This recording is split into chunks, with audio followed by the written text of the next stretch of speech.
ఒకప్పుడు ఘనుడు అనే వ్యక్తి ఉండేవాడు. అతని పేరు ఘనుడైనా అతని ఆలోచనలు మాత్రం కటిక చీకటితో నిండి ఉండేవి.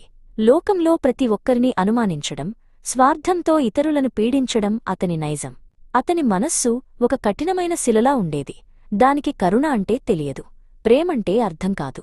ఒక సాయంత్రం ఘనుడు నది ఒడ్డున వెళ్తుండగా అక్కడ ఒక వృక్షం కింద తేజస్వి అనే యోగి ప్రశాంతంగా కూర్చుని ఉండటం చూశాడు. ఈ లోకంలో అందరూ మోసగాళ్లే, ఈ యోగి కూడా ఏదో వేషం వేస్తున్నాడు అని తనలో తాను అనుకున్నాడు. ఓ యోగివర్యా, ఈ కళ్ళు మూసుకుని కూర్చోవటం వల్ల మీకు ఏం లభిస్తుంది అని అడిగాడు. తేజస్వి కళ్ళు తెరిచి ఘనుడివైపు ఎంతో వాత్సల్యంతో చూశాడు. తేజస్వి మౌనంగా ఒక తుప్పుపట్టిన ఇనుపముక్కను నేలమీద నుండి తీశాడు. చూడు నాయనా, ఇది ఇనుము. ఇది గట్టిగా ఉంటుంది, కాని తుప్పుపట్టి తన విలువను కోల్పోతుంది. మనిషి బుద్ధి కూడా అంతే. అజ్ఞానమని తుప్పు పట్టినప్పుడు అది రాయిలా మారుతుంది. కాని దీనికి పారసమని తగిలితే ఏమవుతుందో తెలుసా అని ప్రశ్నించాడు. ఘనుడు ఎగతాళిగా, పారసమణి కేవలం కథల్లోనే ఉంటుంది. ఇనుమును బంగారంగా మార్చే శక్తి దేనికీ లేదు అన్నాడు.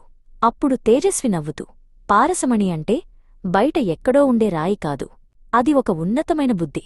పారసబుద్ధి కలిగిన జ్ఞాని సాంగత్యం దొరికితే నీ లోపల ఉన్న ఇనుములాంటి కఠినమైన సంస్కారాలు కూడా దైవీగుణాలుగా మారిపోతాయి అని మెల్లగా చెప్పాడు. ఆ రాత్రి ఘనుడికి నిద్ర పట్టలేదు. యోగి మాటలు అతని చెవుల్లో మారుమోగుతున్నాయి. తను సంపాదించిన ధనం, తన అహంకారం తనకే భారంగా అనిపించాయి. తన హృదయం రాయిలా మారిపోయిందని, అందుకే తనకు ప్రశాంతత లేదని అతను మొదటిసారి గుర్తించాడు. తనలోని అజ్ఞానపు తుప్పును వదిలించుకోవాలనే కోరిక అతనిలో కలిగింది. మరుసటి రోజు ఉదయాన్నే ఘనుడు పరుగున తేజస్వి దగ్గరకు వెళ్లాడు. అతని పాదాలమీద పడి, స్వామీ, నా బుద్ధి రాయిలా కఠినమైపోయింది.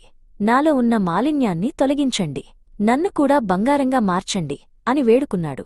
పరమాత్మ స్మృతి అనేదే అసలైన పారసమణి.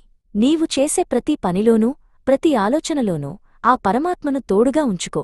జ్ఞానమనే వెలుగు నీ బుద్ధిలోకి ప్రవేశించినప్పుడు అహంకారం కరిగిపోతుంది. అప్పుడే నీ కఠినమైన బుద్ధి పారసబుద్ధిగా మారుతుంది. నీవు మారడమే కాదు, నీ సాంగత్యంలోకి వచ్చే ఇతరులను కూడా నీవు మార్చగలవు అని తేజస్వి బోధించాడు. రోజుల గడిచే కొద్దీ ఘనుడు పూర్తిగా మారిపోయాడు.